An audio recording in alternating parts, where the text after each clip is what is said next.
Thank you, Team Intero, for joining us today.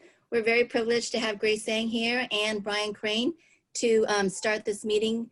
If you have any questions, please go ahead and raise your hand, and then I can transfer you over as a panelist. And so we can see your video, and you can ask Grace a question live. If you don't want to ask a question live, then go ahead and ask your question in the Q&A feature. But we're going to first start off with Brian Crane. Thank you very much, Mia. I'm super excited to launch this new segment. I love the title of it, Ask Me Anything. And of course, Grace, I think Grace came up with the title, which is this classic Grace Tsang. So I think I'm going to ask her if we can borrow this title going forward, and we can start a new thing with Intero where we say, ask me anything, and do some of these things, especially if it goes off well, which I'm sure it will. So welcome over almost 98 people now on the call. Thank you for joining us. Thank you, Mia, for doing such a great job at the Academy and really engaging people throughout our company. It's been a wonderful, wonderful experience to have. I'm really happy to be doing this. Grace Tsang came to me about 8 years ago. She showed up in my office and she told me, I'm thinking of becoming a lender or a realtor, and I'm not sure what to do. And I told her, there's no question in my mind, you have to be a real estate agent. And I told her all the reasons why, and she thankfully took my advice on that one and joined my office about 8 years ago. Grace is multifaceted. She's a mom. I call her a tech refugee. She was that high tech worker, and she told me once that she hated it so much. She said she described it, her previous work, as slow suicide. Slow brain suicide, yes. and so with that, it was a pleasure to have her in my office, and you know, a couple things. Grace is coachable. She's totally authentic. She tells it the way it is. She does it in a nice way, though, so you don't think that she's being mean about it. She has an abundance mentality. She's always positive. She sent me a picture, or she posted on Facebook a picture from her college days, and she had a big smile on her face, and she had some sort of funny negative comment on that picture, and I'm like, look at that. That's the epitome of Grace right there. Always smiling, always fired up. So I will say Grace is a top producer. She hit the top 1% last year, and she's grown her business consistently 30 to 40% year over year, year in, year out. So that qualifies Grace to be sitting here, and there's no question in my mind that she has a ton to share. And I'm going to attempt my very best not to dominate this thing and let you all in the audience fire questions in, because I think that's why you're here. So I'm gonna get started and just ask Grace a question about, you know, her early start. What brought you to real estate, and what keeps you in real estate? Okay, thank you, Brian. Thank you, Mia, for having me. So what brought me to real estate? Actually, I didn't know I wanted to do real estate. I just quit my last tech job during my second maternity leave. I just decided that I don't want to go back to that environment. So I just quit. I was at home with the baby. I actually stayed home for over a year with the baby, because I know she's probably my last baby. I want to just soak up all that baby love. So I stayed home. And actually that was a great opportunity for me to just kind of have more space to think about what I want to do. So I have been in tech for many, many years by then. And also I just was wrapping up my MBA degree in Santa Clara University. Go Broncos. Broncos, yeah.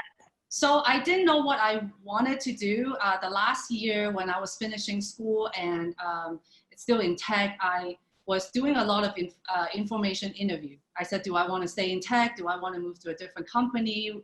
Do I want to start a new career in the technology space?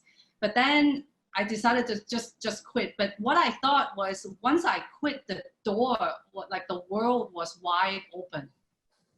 I was like, okay, now I can do whatever I want, but what is that? So I started in, that was 2011. And then I actually started investing because I needed to subsidize my income at that time. And I said, okay, I have a brand new, business degree. I mean, I have invested before, not super successfully, but I said, okay, I think I can do this. So I was just at home making calls, cold calls. That was the first experience of me calling agents, though, like say, can you help me buy this? What can you tell me about these properties? So I bought a lot of properties in the Midwest at that time. So, and I liked it so much that I said, okay, maybe I'll try getting my license and do it buying and selling here. Wonderful. That's great. And then you showed up at my office. What was your mentality when you started the interview process? So I met Terry. What were you looking for? What were you looking for in that? I wasn't looking for anything. So I was in your office actually shadowing Terry Bertrand, who worked in your office. So I have Terry to thank. She said, like, if you're in that office, you might as well meet Brian. I said, okay, let's meet Brian. So that was kind of my mentality. I shadowed her because, like you said, I was thinking about lending because I felt like that could be more of a match of what I used to do, which was project management, right? Pushing paper.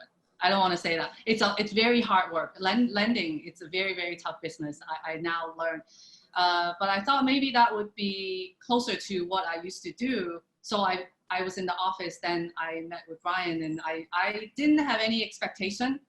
I wasn't even going to do real estate because I have no previous sales background. So I didn't even know if I'm any good at it. And I said, okay, well, let's talk to Brian and see what happens. So the bar was set very low, which is perfect. and I exceeded it. So that's also very good. So, and then, let me start with the end really. What's your favorite thing about real estate right now? What do you enjoy most about your career in real estate 8 years later and notching a top 1% victory last year? What I love about real estate is I get to work with people. When I work in tech, the work is very remote to the end user. So what I love is just like yesterday, I gave keys to my buyers, and her and her dog were there. The dog was running around the yard. I get to enjoy the happiness. So that really makes me happy, just to help people. And during shelter in place, I called a lot of my buyers because I had a lot of buyers from last year. And I called them, I said, I'm so grateful, so happy that I know you have a beautiful home to shelter in place. That gives me a lot of comfort knowing that. So that, I didn't get that in tech at all. So that's working with people. It's number one for me. Okay, that's fantastic. You have been a consummate prospector. I'm going to tell a story, and I apologize if it's out of bounds, but I'm going to tell it anyway. And I told it to the management team this morning, but you tried everything, and you were an early fan of Mike Ferry, and you were convinced and that cold calling was the thing for you. You told me a couple funny stories. One is you didn't like door knocking because you wanted to continue to have your fair skin. That's right. It's very important for Chinese women.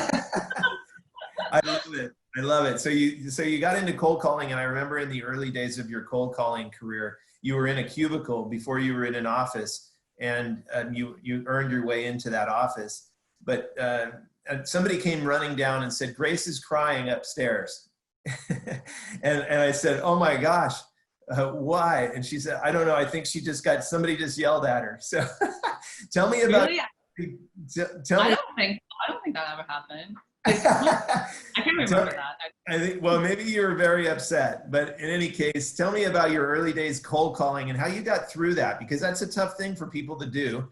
And you've been very successful with it. I know you're doing a lot of other things now, but in the early days, you were just hammering the phones and you were very successful. Tell us about those days. So for me, coming into the business, not knowing sales at all, so I, resonate with Mike Ferry because that's all he teaches, skills. And I said, well, if I need to be successful, I need to learn the sales talk, which is important, ask the right questions, and, it's to pre-qualify sellers and buyers such that they don't waste my time. And, you know, I don't waste time working on a lead that's not going to go anywhere. So that's number one. That's one reason for Mike Ferry that I'm attracted to. Speaking of door knocking, is I had back pain after, you know, my second pregnancy. I had back pain for 5 years after that.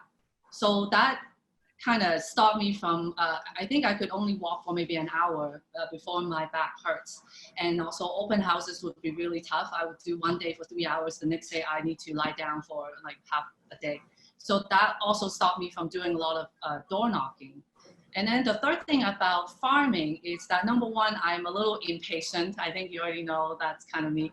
And the other thing is like, I don't want to spend a lot of money before I make money. So let's just go out and make some money, and then you decide how to spend the money. So that was kind of my motivation to do calling, because then I get better in my skills. So that's what I started. Yeah, so you basically went and started studying. Studying, yeah. With Mike. With Mike, because that is something that he said, you know, if you need to be good at your job, any job, like tech job, you have to go to college, 4-year college or more. Like if you want to be successful in your new career or your career as a real estate, you also have to study, which that was kind of, I just get out of MBA. I was just finished studying for 5 years for my part-time evening program, right? So, okay, I can study some more. It won't kill me. So that's why it just makes sense to me. It just makes a lot of sense for me to ramp up on my skills, because it can be very, very frustrating in the beginning. And I came from tech, and I felt like I was frustrated and not knowing where the business is going most of the time. Then I thought, okay, now that I'm in this business, and I'm very surprised. I've never heard of business coaching in real estate. The first month I was in the business, I said, oh my God, you can get coached to do this? This is amazing. I don't need to know anything. They would just tell me what to do. And I said, okay, let's do that. Yeah, well, it's really amazing that you just got to work and you started studying, and then you started to do, and the doing was, I remember you break those early days of breaking through the call reluctance.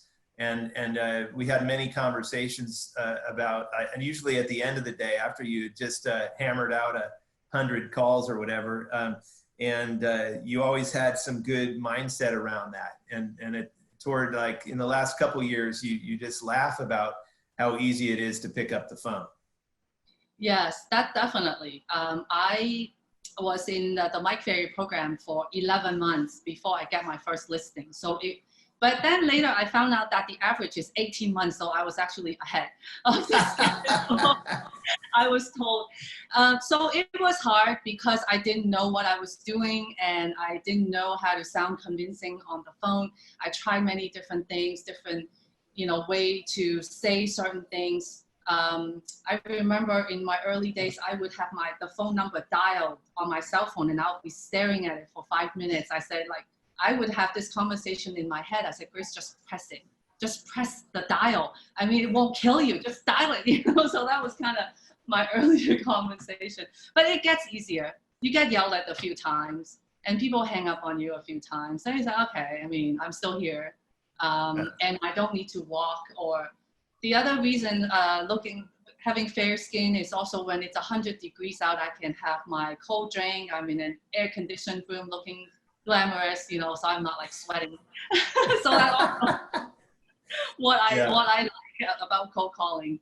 And being in an office, I came from an office cubicle environment. Now I'm back in the office and just doing different activities. So yeah, so it has a learning curve, but once you do it, it helps with all your business, because if you get a lead from internet, you need to know how to qualify them too, right? Yeah. I've heard a statement early on, and many of you probably have heard the statement, but when you're out door knocking, the hardest door is your car door. And once you open that car door to get out there and start, you're usually in good shape. So good stuff, Grace. Let's see. I wanted to get into a little bit of SIP around prospecting. So we went into shelter in place, and that just happened about 12 weeks ago, which is crazy, right? It's been 3 months that we've been in this new reality. What did you do when that shifted? I actually really appreciate this time that I have. You know, I am normally really busy with kids, and my older daughter actually started middle school. So I have 2 drop-offs and 2 pickups plus all the activity. So all of a sudden I got extra time, which is precious. So I was excited. I said, okay, I wrote down a list of like 20 things that I always wanted to do, but never get the time to do. A lot of it is business related, like learning about doing videos, you know, be more comfortable in front of the camera. So if you are on my Facebook or LinkedIn, you see I do a weekly update now. So that also took some learning curve. And then the virtual open house also took a lot of ramping up to practice as well. So I worked on a lot of things I didn't have time to do, including building a better morning routine, learning good habits, my marketing, and I'm also prospecting. Mostly during SIP, it's a lot of referrals and past clients business. It's just because it's harder to meet new clients these days. You know, we're not at open house. How did you ramp up? You told me a great story about how you ramped up for your first virtual tour. What did you do? You binge watched a show. What was that? Tell us about that. So first of all, I had to ramp up on the technology skills, right? Daniel was awesome. So he helped me and my assistant Cassandra learn the webinar, how to put the spotlight on me, or she's going to drive the whole thing. And then we practiced that, how to use a gimbal going around. So that was Daniel at Orange Coast Title. Yeah, Daniel DJ, yes. So the open house was on Saturday. So Tuesday we did that. So we make sure all the technology, we worked out all the technology stuff. On Thursday, I had a second session with other realtor friends of mine. I said, okay, come on the call and pretend you are buyers and critique me on the open house. So one of my friends, she gave me a very valuable advice. She said, Grace, you on TV. And think about this. People can stream this on their 60-inch TV to watch your video. So you need to do it like you're on HGTV. And you have to talk like them. You have to present like them. So what I did that night is I binge watched Joanna Gaines. She's one of the hosts on HGTV. And she has a great way of connecting with her audience. And it's just how does she talk. She's also very elegant, very graceful in many ways. And I said, okay, I need to know what she says and how she does it. So I watched for about a couple hours watching her. Yeah, and you ordered a new piece of clothing too, right? Yes. It was just looking sharp, like bright color, look better on TV, you know, because people want to look, and we need to engage the audience for a long time, and it's pleasant to look at. So a lot of different things help. Yeah, that's great. So in fact, you just went to school. You just started studying again. Yeah, that's right. For the market. Yeah. Honestly, when I look at your career, you just go and you study and you work one thing until you get it great, and then you move to the next one. And so shelter in place came along, and you had to learn some new technology, and you started studying, and you started leveraging some of your partners to help you. And then you got on a binge watch with Joanna Gaines there, and that show is the Fixer Upper show, right? That's right. I don't watch TV normally, but now I see value of, I don't even watch the front part where they do all the remodel. I just, on YouTube, you can find a lot of those videos. You just can fast forward to the last 10 minutes when she presents what they have done. So that's what I watch. So you have to find those videos. Yeah, that's awesome. I just think that that's another one of these traits of yours that just study it and go for it, and then voila, it actually works. Tell me a little bit about, I'm going to go into the mindset bucket with you, and then I'm going to finish off with your investment concepts, and then I'm going to open it up to the whole place and let all 144 people ask questions into the Q&A room, and Mia will fire through. But mindset, I think you have a very strong mindset. You obviously have enthusiasm and positive attitude. Where does that come from? Where do you how do you gather that up every day? Because I've never seen you without a smile on your face and without a, kind of a can do, let's get this done kind of attitude? So my very first mentor on my side is actually my mom. My mom has a can-do attitude, and she said, okay, if it doesn't kill you, it can only make you stronger. So she is someone like that. But I said I've watched her my whole life. I said, okay, you've seen a lot of, I've given a lot of examples. Okay, it's not going to kill me. I can do this. And let's just get to this, including going to college for my undergraduate degree. Like now I realize computer science is not my forte, but it won't kill me. I can get a job. But then Mike Ferry, the coaching program was critical, starting every day at 0. And Mike has a lot of very, very good nuggets on mindset, right? So it takes the same amount of energy to be maybe more, to be frustrated and angry and have self-pity than be happy. And just choose positive, because you have to spend energy either way. Might as well choose positive. I learned a lot from you as well. Just just keep going forward and don't get stuck. And you have been a great mentor to me in my early days as a realtor. It's just like, it's easy to get stuck and get frustrated, especially when you're new. You don't have the experience, and how do you get over that to get to your first deal and then your first listing, your success, right? You just have to work past that to get there. Yeah, and then your first year in the top 1%. I'm excited. Yes, I've been looking forward to this for a long time, so I made it. You're not kind of. You are an investor. You put your money where your mouth is, and you go out and make stuff happen. And what do you have to say about that? I know you and I have talked about that a lot, and I've witnessed you do that. What's some of your philosophy around that? So I think I get into investing first before I was a realtor. So I am always I have the investor in me. But I just feel like it just makes sense. The other thing I like is shopping.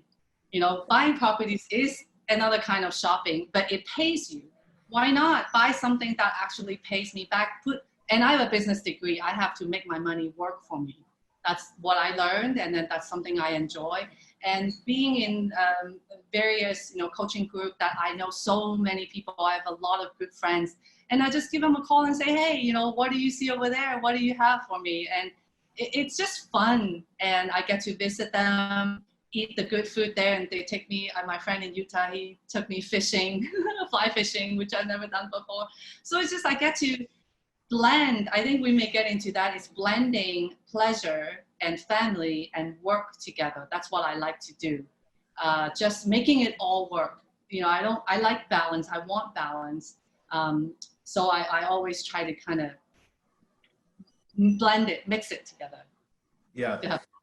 I've always been impressed. You and I have had lots of conversations of designing your life, designing your future, and one of my favorites about you is your vacation, your mentality around vacation. Tell us that a little bit. So yeah, like in coaching, we always talked about goals. What are your goals? What do you want? So money is not the biggest motivator for me. So we talked a lot about, okay, how am I going to motivate myself to continue to improve? So then our conversation, you always taught me to live life by design. Then I said, okay, if I can just design it any way I want, what do I want? And I said, it's travel. So that's why I started, like maybe 3 years ago. I took my kids and my mom. Every year we went on a trip, or maybe more than one. We've been to Europe, Costa Rica, Canada, a lot of different places. It's just those memories are precious. And I like photography. And then, okay, how can I do more business and travel more every year? And my business keep growing every year. I do more travel every year. I have lots of fun when I travel, and I actually see a lot of growth in the girls being independent, being a little more flexible, and stuff comes up when you travel too. We learn how to adapt to different situations, and My mom is 76 and she's really healthy right now. I hope we can travel for at least another 10, 15 years together. So it's just precious time, blending family and business. And I go look at properties when I'm in Europe as well. And I do a little video and say, oh my God, it's too expensive here. Don't buy here. You know, so. Well, in Rome, it's super expensive to buy property. So. Yeah, well, I just went around the horn in some of the top 5 things or so that I when we get together and chat about different things, and it's fun. You've got a couple other things on your list, your top 5 books and different things, but I think we can get into the Q&A. Mia, do you want to tee up a question out of the Q&A for Grace? Sure. You brought up the books, and I know that a few of the people who signed on early saw that both you and Brian were showing your books. So someone asked if you can name the books again. Okay, have some here. So Brian should share. So I want to show you this book. It's by Deepak Chopra, The 7 Spiritual Law of Success. This is the first book Brian gave me. And so I wasn't on my self-improvement journey back then. He actually introduced me to it. And then it's just a lot of good nuggets in here. Like Brian, you can talk to this too. The law of least effort, right? Go with the flow, and also, you know, make it look easy. Make it look easy and enjoy the process. It's a very good book. Let me tack in real quick on that book. That book, there's a second variety of that book, and it's the 7 spiritual laws of raising a family. So if you want to get the second part of that, and it is in the library over in Los Gatos, FYI. Mm-hmm. So my second one is The Obstacle is the Way.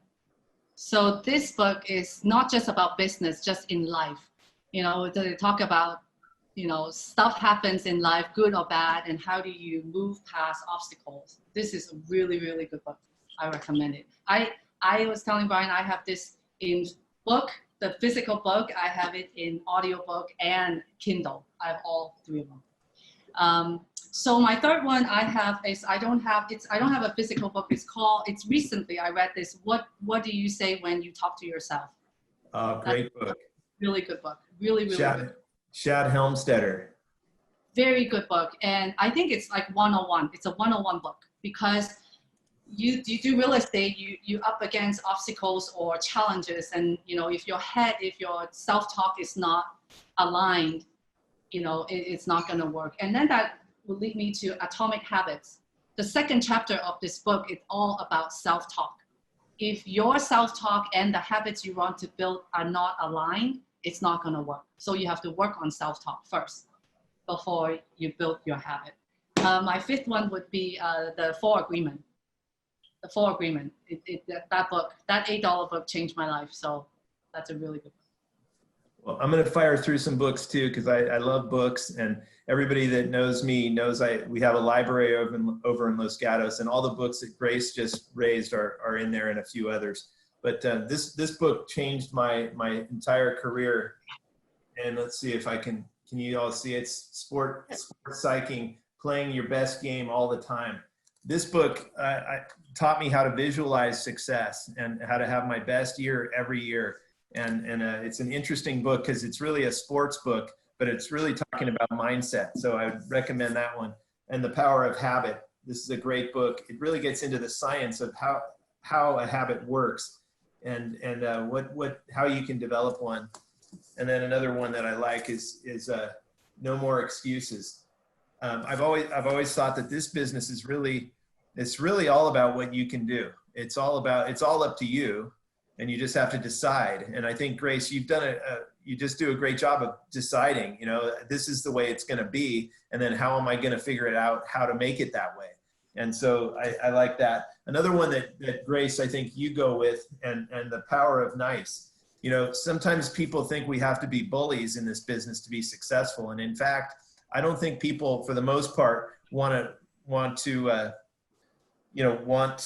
work with a bully. They want to work with good quality people. So The Power of Nice is a good one. And then, well, that's enough for me. I just saw a question come into the panelists, book number 5. What was that one for you, Grace? The 4 Agreement. The 4 Agreements. Mm-hmm. Yeah, that's a great book too.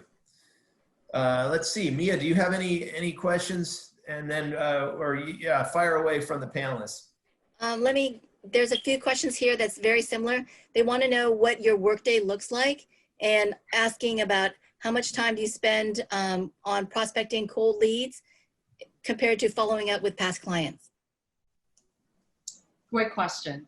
So I have to tell you, I have to confess, for the longest time, I did not have a very strong morning routine or routine in general, because I get pulled so many different ways. I work sellers and buyers, and sometimes the appointment, if you need to get an offer out by 10 o'clock, you work that offer, right? Then I don't prospect in the morning. But my experience is I like prospecting in the afternoon anyway, because a lot of the people here are tech workers. They're busy in meetings in the morning. I try to catch them around lunchtime and maybe 3 to 4, that when they are done with their meetings. So then I would move the hours around according to my day. So I did not have a very, very fixed schedule, but I would try to focus on the task, right? I need, 20 contacts today. I can do, 1 hour in the morning with 1 hour in the afternoon. And I would try to get to the goal, not necessarily fixing the time, if that makes sense. And like I said, I've dropped off, I have to pick up, my kids have different schedule. But during shelter in place, so that's why I am still working on this book. It became one of my top 5 very rapidly. It talks about how to build good habits. And I have had a morning routine that I worked in the past 5 weeks now. I completed the 5th week today. And now I'm seeing the power, because I always feel like I'm very scattered, like my brain is hurting because I have to remember everything. If you build the habit and do things, get them all done in the morning, then you free up mental power and not have to think about them. You actually have more brain power to focus on something else. I never really thought about it that way, but it is helping me. And this book is actually really good. That helps. A question I see in the chat room or in the Q&A room is a lot around investing and where are you investing and where do you think the hot spots are? Okay, so I have a YouTube channel. If you go to YouTube and search for Grace Tsang Real Estate, you will find my YouTube channel. So just this morning, I talked to someone in Austin, Texas, and during shelter in place, I have talked to my friends in Phoenix, Utah, where else?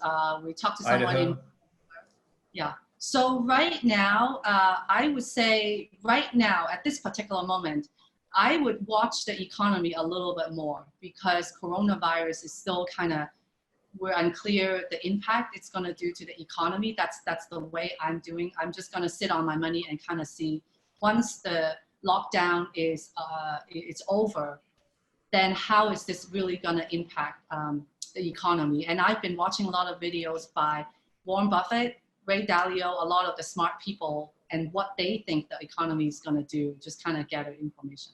So you're studying again, Grace? Yes.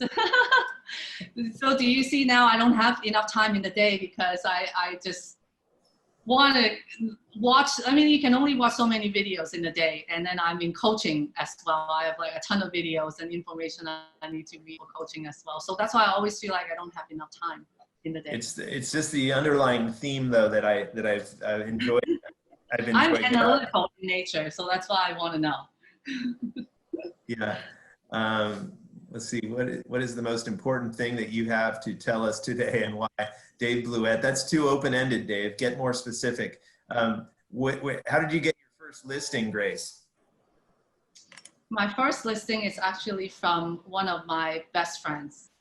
So that's an interesting story though, Brian. You asked me about why I did cold calling, is because as a Chinese person, Chinese people actually, they're not really trusting, and they won't help you. Like, a lot of the suggestion is, oh, when you get into the business, talk to your family, talk to people who know you, trust you, and will use you. It doesn't work that well with the Chinese people, because they said, I have a $2 million house. I'm not going to give it to a newbie to mess it up. Even though you're my granddaughter, I'm not going to do that. So even that, they won't hire, relatives or friends to do that. But that was one of my best friends, and I wasn't expecting it at all. And her words were, she wants to help me launch my business. So she remains one of my best friends. And then it's just, it just kind of, how it gives me confirmation, like, okay, people actually like me for me, because we didn't work in business context before. And it's a good validation to me as a person, as far as I could just be me, just be authentic and be me, because people like me for me. So that's why I went to cold calling, because I initially went to people I don't know, because they don't know I'm new.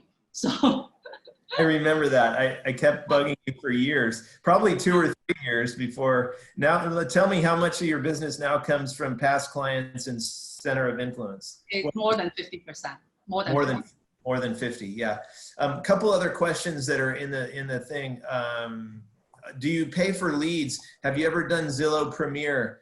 How much money do you spend prospecting?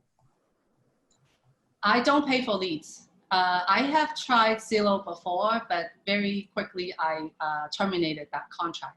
So for me, actually, my business expense is my dialer, which is about $350 a month. That includes the leads, expired, for sell by owner, for rent by owner. I can do some geo. I used to pay for a service called call services, so which is for neighborhood numbers. So actually, and then my assistant. My business expense is actually pretty low. Okay, good. And this is a good time to warn everybody that the auto dialer, the robo dialing is illegal, and nobody at Intero does robo dialing. If you're calling it, you're actually trying to get a live person on there. No robo dialing, everybody knows that. Dale Ann has a question. Can you share your quiet morning routine? What's your morning routine look like? Okay, right now I get up at 6, and then immediately I would do about 20 minutes yoga. So I don't wake up with a lot of energy usually. So I discovered, actually Dale Ann helped me a lot with my yoga and meditation. So I started with in yoga, meaning you just in your pose for 5 minutes. So that helps me wake up. And I need the stretching as well, because we sit a lot and we're on the computer a lot. And then immediately after that, Brian, I'm doing headspace meditation. And I am up to like 175 minutes in meditation since maybe 2 weeks ago. So it has a little counter telling you how much you have done. So headspace is new to me. Otherwise, before I use Deepak, the first book, Deepak Chopra. He has some meditation stuff on YouTube that I followed him for a little bit. I like his stuff. Awesome. That's good. Let's see. Lots of questions in here. Mia, feel free to grab one. Is there anything wrong with just being a buyer's agent, in your opinion? I think you shouldn't limit yourself. You need to know the market, because the market shifts. Right, I was a listing agent. I worked very hard to be a listing agent for many, many years. Like last year, the market shifted. I had listings that was sitting on the market for 6 weeks, 8 weeks that weren't selling. But all my buyers, a lot of my buyers who missed the window, that because interest rate went up, right, close to 5 before 2019, and then they felt like they have missed the window of buying, especially in the higher price point. Then when 2019 dropped, then all of a sudden that they're okay to buy again. So that's what I'm saying. You need to kind of know to do a little bit of everything. And when the market shifts, you can quickly adapt to the market, because then you follow the market to, otherwise if you get stuck on one point, then, how do you grow your business if you kind of stuck somewhere? Yeah, great. What scripts do you use? I mean, I'm guessing you use the Mike Ferry scripts. Are those available to everybody? I know the answer, but you tell me. Yes, Mike Ferry, you can just Google Mike Ferry scripts, There are a lot of them. So I mean, they tell you to do verbatim, but I change it up, depends on the conversation, but I know all the questions that I need to ask. So sometimes the art of cold calling, so you have, the science is, the script, you have to memorize all the questions, and then the art is go with the flow, really talk to the other person. So like in early days, like, or even now, I say, okay, just imagine this person that you're cold calling is your friend, because your tone, your demeanor is completely going to be different. Instead of being very stiff, I'm calling you, I want something from you, instead of, hey, Brian, I'm just giving you a call. Your neighbor down the street just sold something for a crazy amount of money. I'm just checking to see if you want to move too. Then the tone is completely different if you feel like that person is your friend. And it's okay for them to say, no, I'm just here to help. Yeah, that's great. I really love that part of your attitude. It's like, it's perfectly okay that they're going to say no. And you're just there to help. And if they don't need help now, maybe they'll need it later, and maybe they won't. And so that's great. Grace, there's a lot of people here that are fairly new, 2 years or less in the business. What kind of advice can you give them, especially in this time with COVID-19? So COVID-19 is challenging because, open house, and when I was new in the business, I did open house. Open house is the cheapest way to meet people and get business. So right now, open house is not available right now. So then I would go back to studying and get your database together, do videos, learn how to post information on social media that people actually would engage, right? You want to talk more about it and talk sense, and then people say, oh, okay, he or she actually know what they're talking about. But I won't stop looking for opportunities. Help another agent do a virtual open house. Have the skills to help other people, even though if it's not your listing. Maybe then you can help them with some of the buyer lead. Call people and ask questions. Like that's why I thought, Mia asked me what topic I want to talk about. I said, I don't know. It seems like, a lot have been covered, and just ask me anything, if you want, like I can offer my view on things. So just have questions, just be open to ask your manager, your colleagues. Intero is a great environment for, mentoring and coaching, and, you can almost grab anybody and ask them a question and they will be open to helping you. So that's what I like. So Grace, there's another question. What is the best strategy to overcome the client's fear on a bad economy? My approach to that is I understand. I totally understand what you're feeling. So you show them some facts. Okay, look, we actually hadn't, like I work in tech, so it's easy for me to talk about the job market here. We hadn't had a lot of layoff. Most people I talk to are busier than before. A lot of companies are still hiring.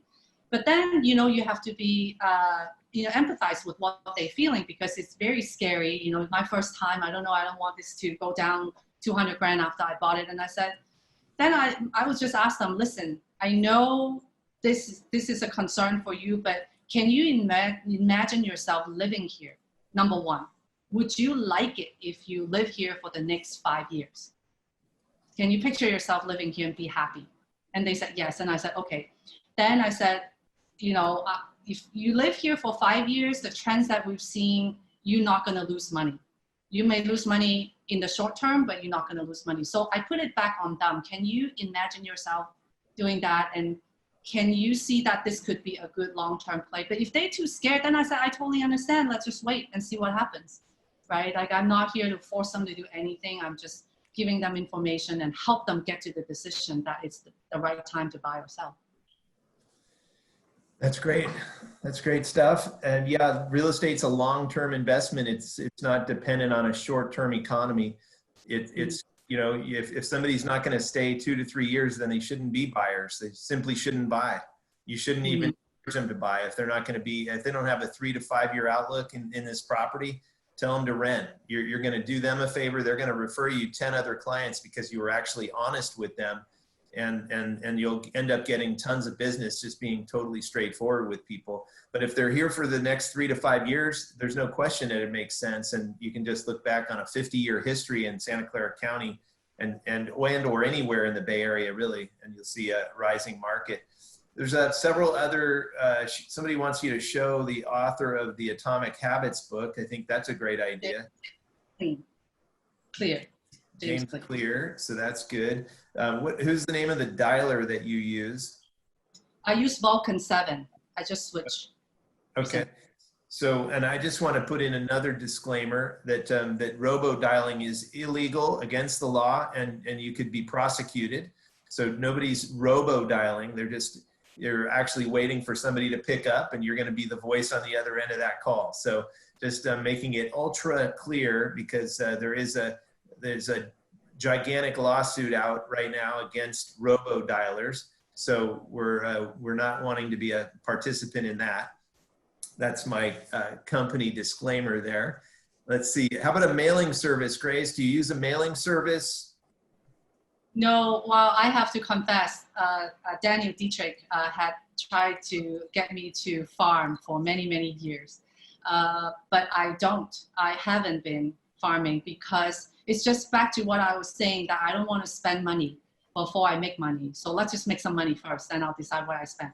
So, and then also, like, my personality, I like varieties.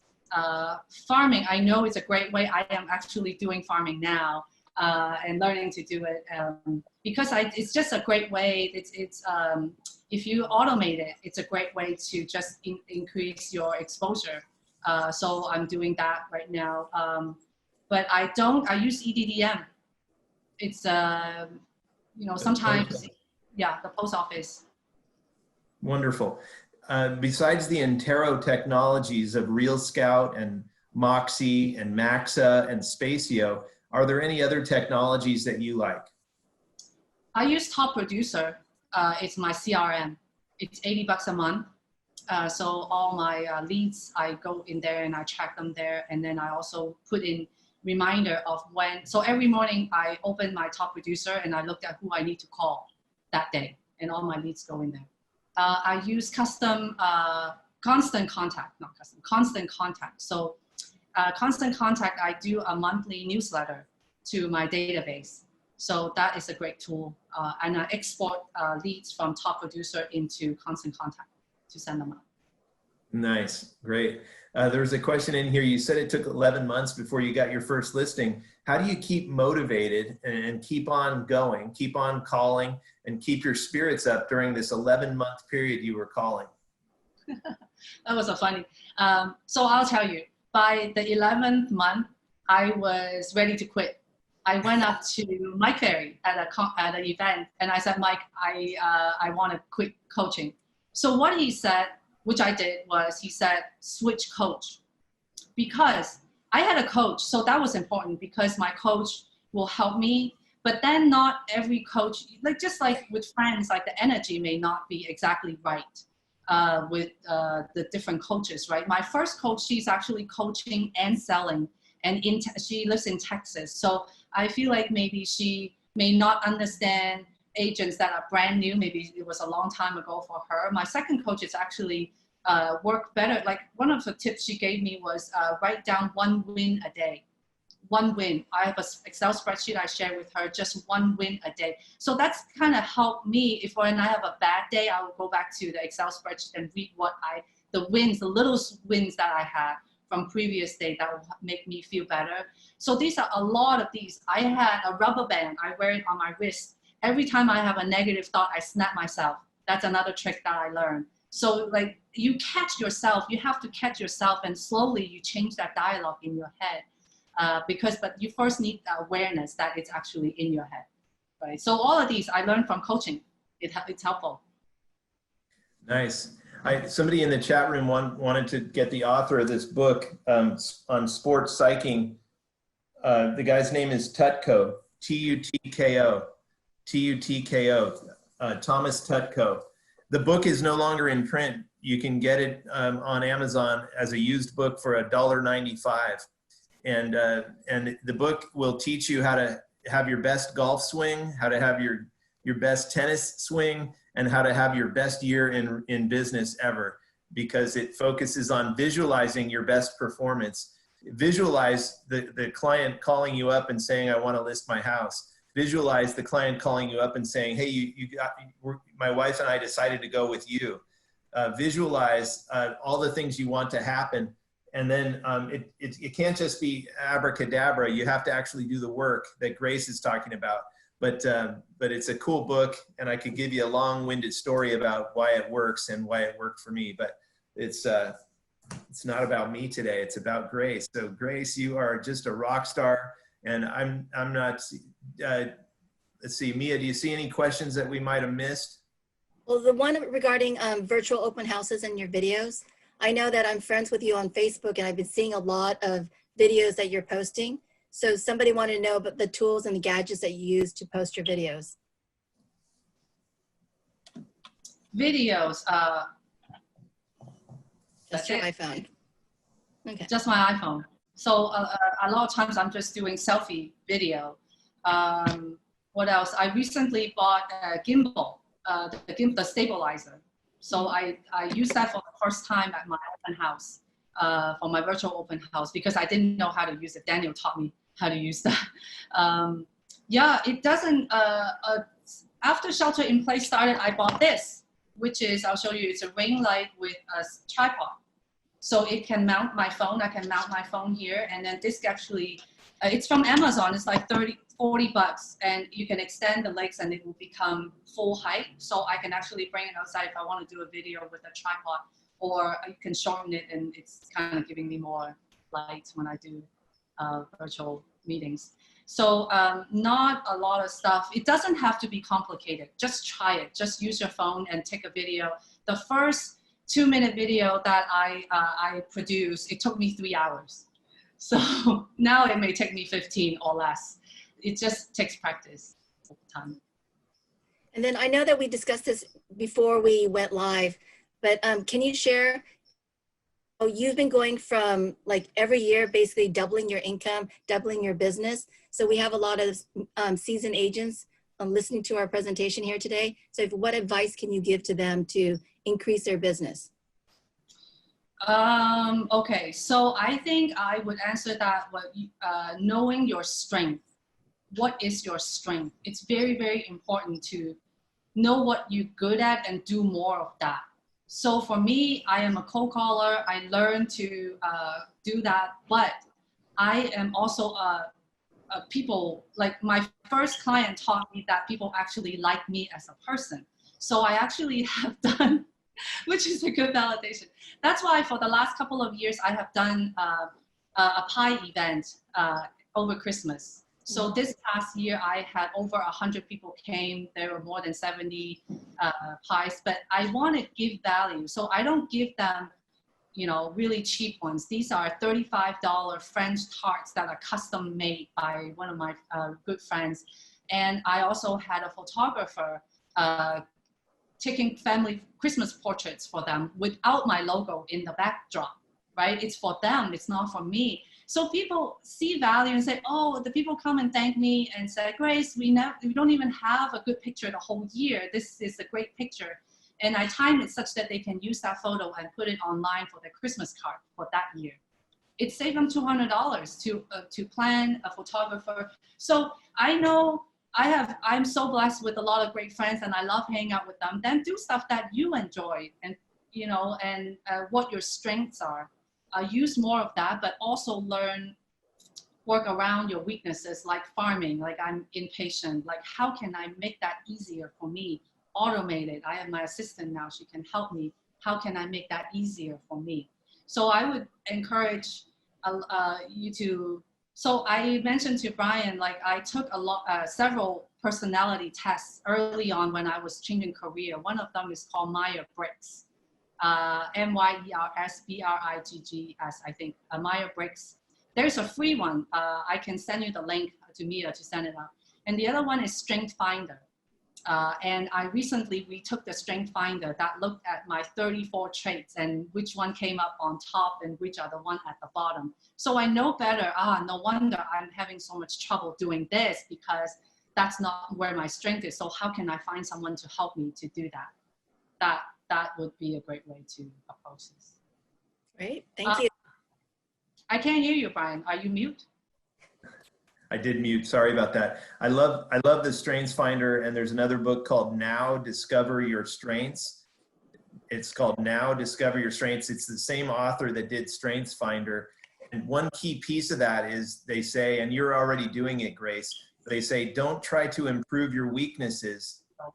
Focus on maximizing your strengths, and then get somebody else to help you with your weaknesses. And that's a critical aspect that probably, if you get one thing out of those books, that's a concept that every agent should try to embrace. And that's another great reason to partner with your favorite title company, Orange Coast Title, and your lender at Prosperity, the people that can actually help you in your business and help you grow and build. Grace, I think that we've come to the end of our hour of Ask Me Anything, and it has been a huge pleasure on my part to have you here with us today. And I just can't say enough about how I enjoy your great spirit and the person you are. And so thank you so much for your continued support of Intero, and your loyalty and your hard work and your customer care. It's truly wonderful to witness, and I appreciate you being on the call here today. Thank you, Mia. Thank you, Brian. So one last thing I want to say really quick is connect with me on Facebook. You know, I don't mind if I post an article, just share it or take it and share it with you. So, I mean, I put a lot of thoughts into what I post, and, you know, I also read the article carefully to see if it makes sense, right? So YouTube, subscribe to my YouTube channel. Let's share and share ideas, and we can all be better together. Absolutely love it. Great. Thank you so much. Thank you, everybody, for being on the call. We had over 140 people, and we made it through to the full hour, and we're going to rock it out here. Mia, thanks for doing it. Thank you. Thank you for the love.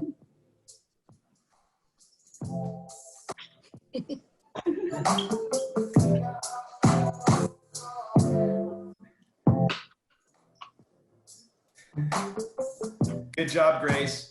Thank you, Brian. Thank you, Mia. It's fun. This is fun. It was we great. We can talk for 3 hours, but yeah. People are bored. Let's not do that. I'm sure they're going to have more questions for you when they meet you and talk to you via Facebook or Messenger or things like that. Yeah, absolutely. Yeah, anytime. And just so you know, Grace, there's a lot of people on the chat and in the Q&A that said thank you. Oh, thank you. Okay. Thank you. Yeah, I would say there's probably 100 people in there thanking you, Grace. So great job. I'm going to cut out. You guys have a wonderful weekend. You too. Thank Bye. you. Bye. Bye. Bye.